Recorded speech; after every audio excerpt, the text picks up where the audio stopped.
micrófono en silencio, tachado, digamos, pero cuando quieran preguntar algo, levantan la manito, yo les digo el nombre, o directamente abren el micrófono y preguntan. Pero no nos pisemos en las preguntas ni nada, digo, si es que prefieren eso.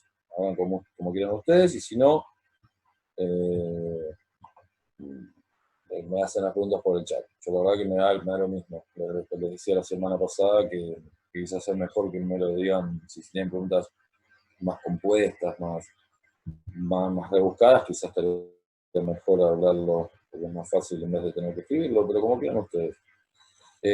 Mientras, hasta que me hagan alguna pregunta, sí les digo, a ver, Oriana, a ver, dale Oriana, sacate el Hola, micrófono, profe. si podés vos y hablar. ¿Cómo te va? Bien. Tengo una pregunta sobre el capítulo 1 del libro, porque vos nos diste el capítulo de Nino al principio de Sí, la cursada y sí. quería saber si era necesario también incluir los conceptos del capítulo 1, pero del libro, porque sé que son parecidos pero no iguales. En el capítulo del libro habla sobre el concepto de ambigüedad y ese tipo de cosas. Quería saber si eso también era importante para el parcial o más que nada saber lo que son el positivismo, el neutralismo, el realismo jurídico y ese tipo de cosas. Bien, Oriana. Sí, no hay que tener, no hay que estudiar el capítulo del libro. Ah, ok, Se genial, incorporó gracias. el año pasado. Dale, porque se incorporó recién el año pasado a, a la, a la cursada, tiene su complejidad y la verdad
ahí, ¿me escuchan? Ahí, bueno. Sí, no sé qué está pasando. Les decía recién, es increíble la mala suerte que tenemos porque se escucha, sobre todo se ve muy mal, se escucha muy mal hasta ahora. Yo después tengo la tarde, generalmente con temas de otros laburos y demás, o algunas veces con reuniones de amigos personales y anda lo más bien. Y estas siempre tenemos problemas. Les digo que me da un poco de cosa respecto al parcial, porque la verdad que estaría bueno que en el parcial tengamos una buena conexión. Yo voy a ver si puedo intentar algún cambio de horario. Lo que pasa es que ya está complicado porque la invitación se las envié. Pero sí, sí, Candela, sí. Acá Candela me dice, profe, podemos probar por Google Meet. Si no, lo voy a tratar de probar. Lo que pasa es que yo ya les mandé la invitación de Zoom y demás, pero voy a tratar de probarlo porque la verdad que sabiendo que va a ser hasta ahora, porque tiene que ser hasta ahora, porque es un parcial y es oficialmente tiene que ser a la misma hora de la cursada.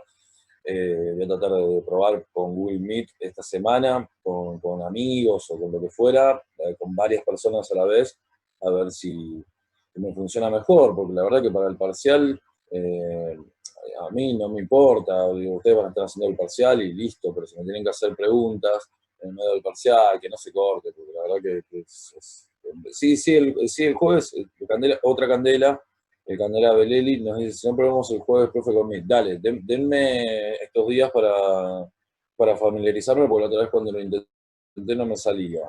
A ver, los juegos de grabación usaban Zoom y se terminaron pasando a Google Meet porque era mejor la conexión, me dice Oriana. Bueno, dale, lo voy a intentar. Lo voy a intentar. Voy a averiguar primero si no hay ningún problema administrativo, institucional, porque quieran el Zoom. Pero como vos me decís que profes de otras materias lo hicieron, yo supongo que se debe poder.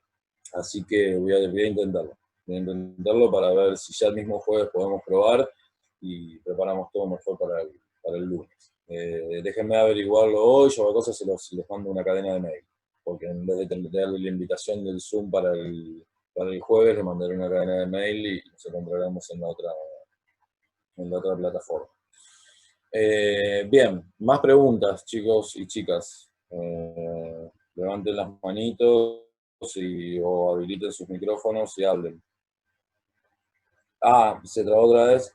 ¿Qué pasa? ¿Vamos a estar con vos o van a estar más juegos en la reunión? Me preguntan. No, en el parcial voy a estar yo solo, de este lado. Y lo que le decía es que voy a tratar de ver, justamente con esto del Google Meet, si ya para el jueves podemos probar. En todo caso, le mando a todos por el mail, en vez de invitarlos a Zoom, les voy a comentar que nos reunimos por Google Meet y listo, si todo va bien. Sí, supongo que va a ser mejor. Bueno, nada, en el parcial vamos a estar con vos, no, ya les digo, sí voy a estar yo solo, no, con eso no se da un problema, pero lo que quiero es que haya una buena conexión porque, digamos, cuando estamos haciendo las clases, las preguntas y demás, bueno, está bien, se cuelga un poco y vuelvo a repetir, pero la verdad que en un examen, si tienen algo que preguntarme, si se llega a cortar, es un tema. Bueno, vamos a ponerle onda, ya sea por el chat o habilítense el micrófono, pero cuéntenme qué preguntas tienen. ¿Estamos? Así empezamos a repasar, que es la función de estas clases. Karen me dice, ¿puede decirse qué temas van a tomarse sin falta, es decir, los más importantes?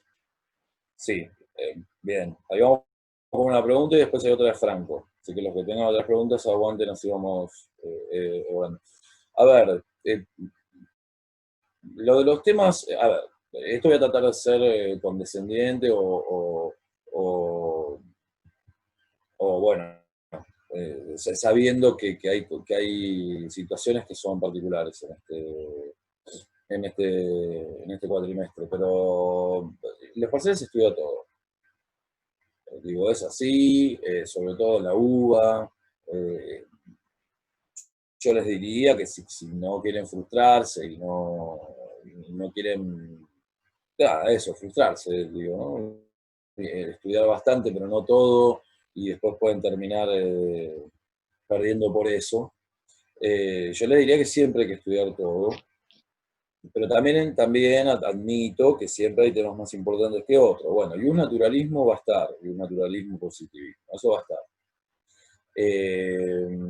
Va a estar constitucionalismo, y no porque sepa cuál es el parcial, porque yo no lo hago, no hago yo las preguntas, pero digo, va a estar. Va a estar todo lo que son las secciones del 43, digo, ¿no? El habeas corpus, el amparo, eso se toma. Va a estar Estado, va a estar gobierno. En partidos políticos puede ser que haya alguna pregunta, generalmente no es un tema que le prestemos tanta atención porque más bien no tiene tanto que ver con la materia. Estado sí, tengan por favor muy presente las nociones de Estado, de nación, esa diferenciación, digamos, esa diferenciación que hay entre Estado y nación, eso es muy importante. Estado, nación, país, digamos. El constitucionalismo también, y en eso me interesa mucho que puedan hacer lo siguiente. Acuérdense esa idea de la monarquía absoluta, en su momento, el poder súper concentrado en una sola persona, todos los poderes, y de repente el constitucionalismo aparece como reacción, digamos, el contractualismo, el liberalismo aparece como reacción ante esa monarquía absoluta. Pero bien, ¿qué generaba este buen avance, digamos, civilizatorio, de dar más derechos e igualdad a las personas, bueno, generaba desigualdad, libertades, generaron desigualdades estructurales, que tienen que ver con lo económico, con lo cultural. Bueno, ahí aparece el constitucionalismo social, un nuevo papel del Estado. Entonces, fíjense cómo en realidad parece una cuestión de flujo y reflujo, ¿no? De reacción contra reacción. Vamos avanzando, ¿no? Monarquía absoluta, constitucionalismo clásico, constitucionalismo social, y a eso tenemos también, en ese mismo sentido, tenemos los modelos de Estado, porque el estado de bienestar, se dan cuenta, forma parte del constitucionalismo social, el estado liberal. Bueno, traten de ver la gran foto de eso, ¿no? Como dicen los norteamericanos, la big picture, porque estudiarlo como compartimentos separados, bueno, sí, lo pueden estudiar de memoria, pero me parece que lo que tienen que aprender en este punto es justamente cómo se va avanzando, ¿no? Cómo se va logrando cada vez más, si quieren, eh, cómo se van otorgando derechos, digamos, ¿no? Cómo aparece esa cuestión de otorgar derechos. Así que bueno, esos temas sí, seguro van a estar. También fuentes e interpretación también puede haber algunas preguntas, son temas que no son difíciles. Eso también ténganlo en cuenta. Eh, supongo que serán 5 preguntas de 2 puntos cada una, o 4 de 2,5, digamos, no puede haber mucho misterio ahí. No, traten de no jugársela, chicos, salvo que tengan, no sé, todo un montón de parciales juntos, tienen todavía tiempo para estudiar y mucho, es una semana entera, lean todo, y supongo que las preguntas tampoco van a ser tan exigentes, porque no tenemos tanto tiempo, no hemos tenido tanto tiempo de... Una compañera se cayó de la reunión y pide que la agregues. Recién apareció alguien que agregué. Si no, no sé cómo hacerlo. A ver, ahí aparece otra persona. Yo sigo agregando. Cada vez que me aparecen, yo vuelvo. Si no, ella tiene que volver al link y volverse a meter. Ya está, gracias. Bueno, la pregunta de Franco. Bueno, y para cerrar lo anterior, chicos y chicas, lean todo, lean todo. Seguramente va a haber temas más fuertes que otros, hay temas más complejos que otros, yo eso lo entiendo. Pero las preguntas pueden ser de cualquiera de los temas. Y vayan, lo que sí, vayan a los grandes conceptos que vimos. Profe, cualquier duda se le puede mandar un mail, sí, obvio. Eso sí, si tienen dudas puntuales, porque tampoco seamos inocentes, yo sé que ustedes van a empezar a leer más en serio ahora. Es así, porque deben haber ido leyendo, pero así como leyeron esto, también tienen otro montón de materias y demás. Aguarden un segundo, ¿eh?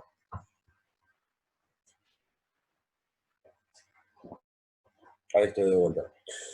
Sí, mándenme los mails que quieran. Yo voy a estar particularmente atento en esta semana a los mails, así bueno, me preguntan lo que quieran, porque yo sé que el fino empieza ahora. Seguramente ustedes debe ser quizás el primer parcial, o uno de los primeros parciales que tienen. Bueno, también trato de entender esa situación. No es fácil estudiar para la universidad, es muy diferente a como es en el secundario, salvo para aquellas personas que hayan cursado el secundario en colegios muy exigentes.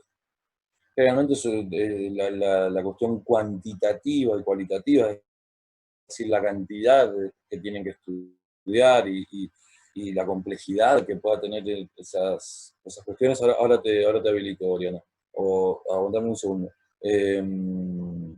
Seguro que es complicado, pero bueno, no queda otra que leer. Chicos, piensen en eso, chicos y chicas. Esta materia tienen que leer nada más. Necesitan tiempo para leer y leer y leer hasta entender. Son conceptos muy elementales, tampoco estamos hablando de matemáticas o de algo así, ¿no? Oriana, decime. Profe, tengo una Habilitate. duda sobre los autores que aparecen a lo largo del libro. Aparecen varios autores y sus opiniones respecto a ciertas cosas. Y quería saber si sus términos, sus teorías son complementarios para la lectura o hay que estudiarlos también como autores de parcial, digamos. No, a ver, dame un ejemplo. Orlandi, por ejemplo. ¿Cómo? Orlandi es un autor que aparece Ah, en el libro. no, no, no. En eso, fíjate, cuando nadie te va a preguntar por citas. Como generalmente nadie te va a preguntar por artículos de la Constitución. Digamos, la cuestión de estudiar de memoria no corre mucho acá. Lo que importa son los conceptos. No te van a decir qué dijo tal autor en tal contexto. Eso quizás se pueda hablar mucho más en un final, ponele, que la propia oralidad del final y además las exigencias que suponen. Quizás se pueda hacer una pregunta más puntual en ese sentido. Pero no, en general no se va a preguntar así. Ya te digo. Así que Ah, ok, tranquila, vos gracias. estudiás los conceptos, no te vas a preguntar por eso. A ver, acá aparecen un par de preguntas más. Aguárdenme un segundo, ¿eh? Te voy a levantar un poco para ver las preguntas que surgen. Bien, a ver acá.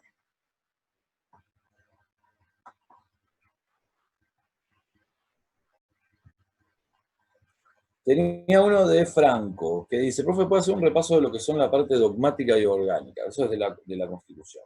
Sí.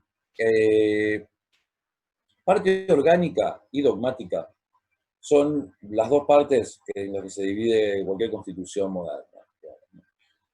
La dogmática es aquella que justamente haciendo referencia al dogma es aquello que no se puede cambiar. Algo dogmático es aquello que no se puede discutir. ¿No? El ejemplo típico de esto, por supuesto, son las creencias dentro del marco de las religiones. Si uno es católico,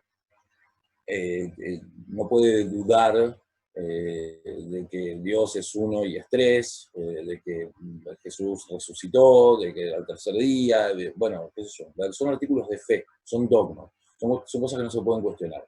Por eso aparece el concepto de lo dogmático. ¿Se dan cuenta? ¿Por qué? Porque los derechos, declaraciones y garantías que existen en la parte dogmática de la Constitución no se pueden tocar. Son consideradas tan elementales, tan importantes, tan básicas, que no se pueden tocar. Ahí es donde los estados, en esa parte de la Constitución, van a expresar cómo quieren vivir. Cuáles son básicamente las cosas que puedo hacer y las que no puedo hacer, si quieren también, por otro lado, dentro de ese estado. Los derechos y garantías que las personas tienen. La parte orgánica es, como lo que dice también su nombre, la parte de la organización del Estado, es decir, la parte de la organización política del Estado, administrativa, institucional, si quieren. Es cómo van a estar compuestos los tres poderes del Estado, cuáles son los requisitos para esa composición, cuánto duran sus funciones y cuáles son sus funciones. Esas son las dos partes que están y que van a encontrar en cualquier constitución moderna. A ver, veamos. Dana pregunta, profe, la respuesta de parcial tenemos que responderla en el archivo de Word o cómo. Sí, está todo explicado en el mail, Está todo explicado en el mail y ya les dije, cualquier duda que tengan con eso, manden la duda a la casilla que se les indicó en el mail porque son personas que están exclusivamente dedicadas a eso en este momento. Para que no haya informaciones distintas, para que no haya confusión, así que me parece lo más elemental es eso. A mí me quedó, a ver, acá aparece.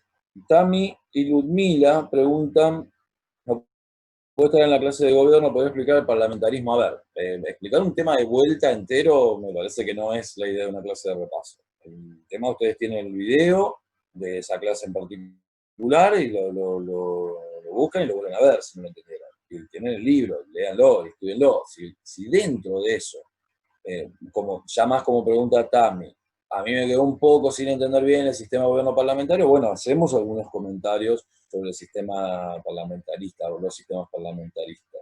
Pero dar todo un tema de vuelta, no. El sistema parlamentario tienen que entenderlo, y por eso seguramente les cuesta entenderlo, a todos nosotros y nosotras nos cuesta entenderlo, porque nosotros vivimos en un país presidencialista. Es decir, un país en donde el poder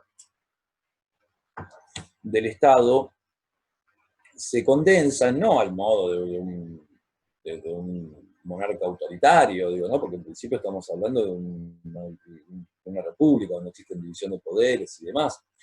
Pero sí que la figura del presidente o la presidenta en este país reúne en su persona, bueno, es jefe de gobierno, jefe de Estado, o jefa de gobierno y jefa de Estado, y además comandante en jefe o en jefa de las Fuerzas Armadas.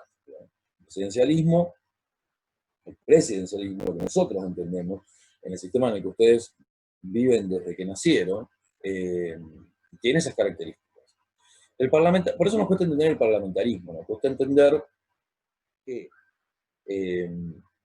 el órgano que nosotros entendemos siempre como destinado únicamente a hacer las leyes, que es el Parlamento, ¿no? El Parlamento, el Congreso, el Legislativo, es decir, las personas que votamos para que nos representen ahí y que vienen a ser el órgano más democrático, la verdad, de cualquier Estado moderno, porque ahí se representa no solo el partido que más votos tiene, el poder, sino que también las tradiciones, y demás. Disculpen, pero si no tomo un trago de jugo, no rompe la verdad. Bueno, nos cuesta entender que ese órgano o ese poder del Estado que nosotros entendemos siempre destinado a una sola cosa, insisto, que es la producción de leyes, también gobierna. Ese es el punto. Que ya le digo, es también bastante complicado entender, sobre todo tiene un componente cuestionable, que tiene que ver justamente con la división de poderes. ¿Por qué? Porque el parlamentarismo, como bien digo, rompe un poco con esa división de poderes. La figura del primer ministro, de la primera ministra, que es sumamente importante, por supuesto, que en definitiva va a ser la figura política más importante, sigue participando, sea que está en el Ejecutivo, porque en definitiva actúa como jefe de gobierno, ¿no? Ahí fíjense que en el caso del parlamentarismo se divide la idea del jefe de gobierno. Ahora volvemos con eso.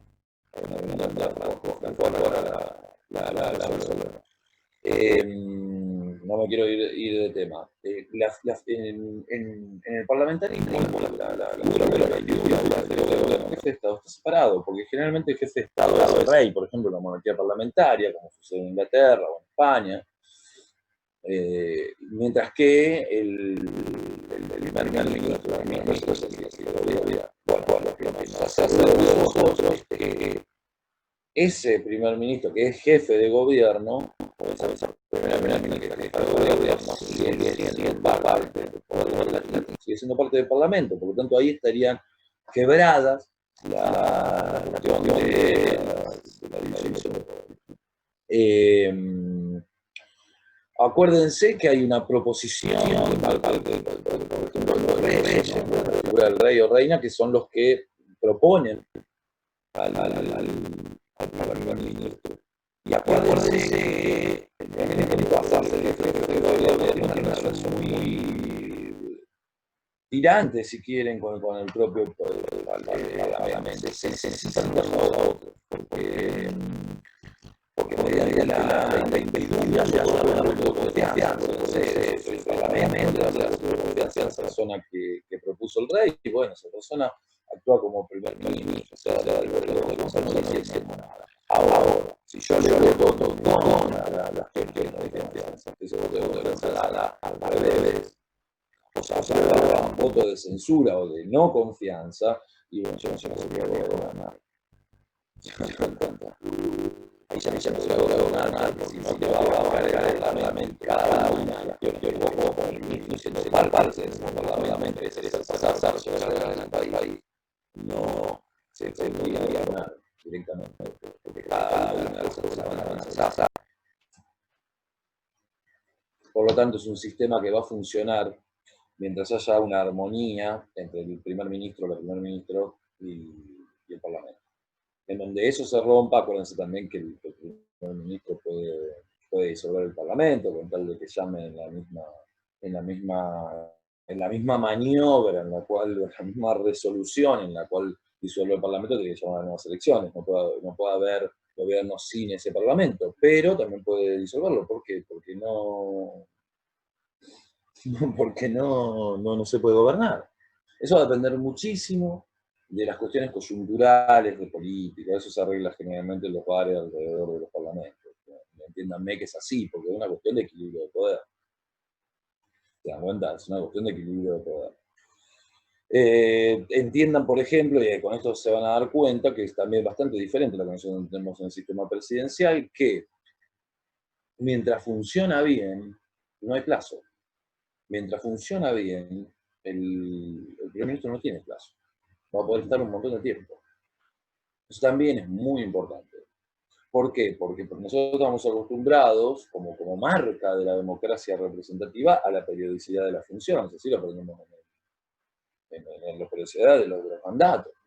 Así lo aprendemos en el secundario. Entonces, de repente vienen con un sistema que te dice, no, mira, que también tiene su sentido, ¿no? Porque si realmente todo funciona bien, el país va bien, la gente está contenta, y el primer ministro, la primer ministro anda bien con el Parlamento, ¿por qué no seguir? Bueno, esas son las cosas más importantes del parlamentarismo. Cualquier pregunta que tengan importante, la seguimos después. Candela, esa pregunta hacémela en la próxima, porque me quedan 5 minutos y le voy a contestar a Franco. Franco me dice, profe, ¿puedo explicar las leyes perfectas, más perfectas y menos perfectas e imperfectas? Bien. A ver. Las leyes perfectas son aquellas cuya sanción es la nulidad del acto. Las más y menos que perfectas son según tengan o no, por ejemplo, las más que perfectas son las que además de la nulidad del acto tienen una multa. Las menos perfectas son las que no tienen, bueno, claro, no tienen, tienen multa, pero no tienen multa, pero no nulidad, las menos que perfectas. Y las imperfectas son aquellas que no tienen sanción alguna. En esto sí, te digo, no es que lo tenés que estudiar de memoria, pero es como una escalita, digamos, ¿no? De lo mejor que puede ser, de las leyes perfectas, la sanción es la nulidad, cuando son más que perfectas porque se les suma la multa. Sí, creo que está puesto como multa y como sanción, ¿no? En las menos que perfectas porque no tiene la nulidad y en las imperfectas porque no acarrea nada, digamos. La nulidad, claro, la nulidad del acto se está refiriendo, Karen. O sea, una ley perfecta, a ver, se les voy a decir con los términos del libro por las dudas para no confundirlos, pero no hay mucho más misterio que eso. Esperen que lo busco acá en mis apuntes, por las dudas para no confundirlos. Esto está en fuentes. Ahí se los consigo. A ver. Claro. Sí, en lugar de multa, pongámosle pena, es una más. Lo que se sanciona, la nulidad que se sanciona es la del acto. Yo tengo una ley perfecta que dice, la ley perfecta dice que si yo no cumplo esa ley, el acto es nulo. Por ejemplo, no sé, una ley perfecta es, qué sé yo, los requisitos de escrituración pública para una casa, para la venta de un inmueble. Si yo no lo hago, eso es nulo. A ver, no, Tami, no, ese ejemplo no, ahora lo vemos. Sigan los ejemplos que les doy. Por ejemplo, ya les decía, la compra-venta, todo compra-venta de inmuebles en nuestro país necesita una escritura pública. Si la escritura pública no está, esa ley es tan perfecta que lo que hace es directamente que ese acto no existió. La nulidad del acto es que el acto no existe. Karen, que vos preguntás a qué se refieren con nulidad. No existe, nunca existió. Ese es el punto. Oriana, me preguntás en la próxima porque ya quedan 2 minutos. Espera que quiero explicar esto. Las más que perfectas son también una pena, por ejemplo, porque no hice la escritura pública, pero intenté hacerla con un fraude, con una falsificación. Entonces, esa ley va a determinar no solo que hay nulidad del acto porque no hubo escritura pública, sino que además, como cometí un fraude, también merezco una sanción, una pena. Las menos que perfectas son las que no conllevan sanción ni nulidad. Es decir, en principio no tenés una pena y tampoco la nulidad del acto, sobre todo la nulidad, porque puede haber una pena subsidiaria, pero no es lo que nos interesa acá. Y las imperfectas son las que no tienen sanción alguna con su violación, que son, generalmente son las más declaraciones que otra cosa, ¿no? Las leyes, se trata de evitar las leyes imperfectas, ¿no? Porque si uno hace leyes imperfectas, digamos, se sabe que no se van a cumplir. Las leyes, para ser leyes, tienen que tener fuerza de ley, es decir, lo que se llama la enforced to law, tienen que cumplirse, tienen que estar hechas para cumplirse. Pero ¿qué pasa? Vamos a encontrar que dentro de lo que podemos llamar genéricamente ley, hay disposiciones que no necesariamente, por violarlas, acarreen alguna... La verdad que no se me ocurre ejemplo en este caso porque nuestro derecho no es muy así. Hay otros derechos que sí. Hay otros sistemas jurídicos en los cuales se suelen dar normas menos perfectas. En Latinoamérica en general las normas son obligatorias. Le diría que hasta casi por una cuestión cultural. Bueno, las preguntas que quedaron las seguimos ahora en 5 minutos. Ya salgo de esta y los engancho en la otra en 5 minutos. Nos vemos ahí.